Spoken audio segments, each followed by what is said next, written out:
வணக்கம். என் பேர் வந்து மீரான். இது என்னுடைய மகன் வந்து முகமது ஆத்திஃப். வயசு 12வது. இவருக்கு போன ஏப்ரல் மாதம் லாஸ்ட் வீக்கில் வந்து ஒரு பைக் ஆக்சிடெண்ட் நடந்துச்சு. அதனால் அவருடைய இடுப்பெலும்பு வந்து இடது பக்கம் இடுப்பெலும்பு வந்து உடஞ்சிருச்சு. அதை நாங்கள் தனியார் ஆஸ்பத்திரியில் கொண்டு போய் காட்டினோம். அவங்க சர்ஜரி பண்ணணுன்னாங்க. ஆனால் எங்களுக்கு சர்ஜரி பண்ணுறதுல விருப்பம் இல்லாததுனால எங்கள் அண்ணன் சொன்னார் அப்படின்றதுக்காக இங்கே வடவள்ளி புத்தூர்கட்டுக்கு வந்தோம். அவங்கக்கிட்ட வந்து பெரிய டாக்டர்கிட்ட காட்டினோம். அவங்க அதுக்கு சரியான முறையில் கட்டு போட்டு கிட்டத்தட்ட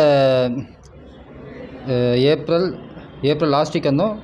மே, ஜூன், ஜூலை இந்த 3 மாதத்தில் சரியான முறையில் அவனுக்கு வாரம் ஒரு கட்டு போட்டோம். 10 கட்டு முடிஞ்சதுக்கப்புறமா இப்போ பையன் நல்லபடியாக நடக்கிறான். அவனுக்கு பெயின் இல்லை.